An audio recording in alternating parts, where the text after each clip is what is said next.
For the Week 2 discussion board in English 242, we are asked to discuss the plays The Octoroon and Margaret Fleming. The first question asked is, what are the thematic differences you see in Margaret Fleming and The Octoroon? To me, the theme of The Octoroon is quite clearly shown to be the issues of race.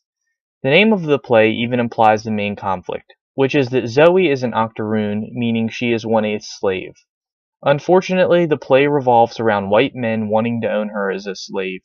Even though one of the men is in love with her, she cannot marry a white man by law because she's not completely white.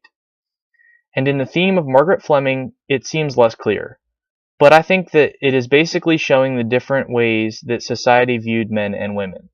Margaret is definitely a strong woman to be able to take in an illegitimate child of her husband's, but at the same time it doesn't seem like she had another choice because her husband was basically all she had, as she was just a housewife.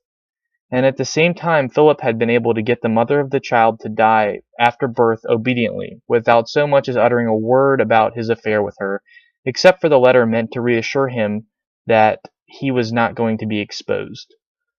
Basically, both plays show white men living their lives without much consequence, while all other genders and races are forced to fall into a lower class where they are less represented and respected. The second question is, how do they reflect the time periods in which they were written? And for starters, The Octoroon was written in 1859, before slavery was even abolished. I probably could have deduced that without looking it up because of the obvious prevailing issue that is Zoe the slave is not allowed to be part of society like a normal white person would be. Even when there are white men that want her to be their wife, George of course would like to marry her, but McCloskey on the other hand just wants to own her as some kind of like slave sex deal. The other thing is that the white man's word is taken over all else in the play.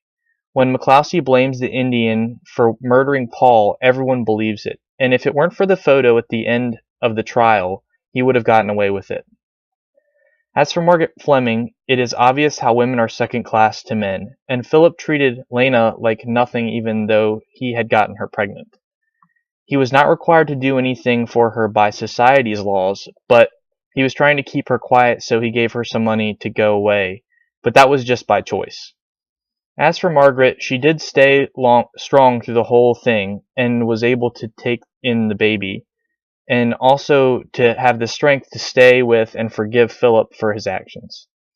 The same thing goes for Maria, her servant, and Joe, her ex-husband, as he had taken over Maria's shop while she was gone, and he sold her shop due to his drinking problem and took the money and ran, and when she came back she couldn't do anything to reverse it, even though she was the actual owner. The third question is, how are underrepresented populations depicted in this era? And in Margaret Fleming, women and immigrants are second class and are not entitled to the same respect as men.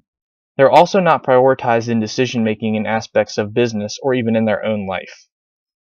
As for The Octoroon, it seems obvious the mistreatment that slaves endured at the hands of white men is the representation for underrepresented populations.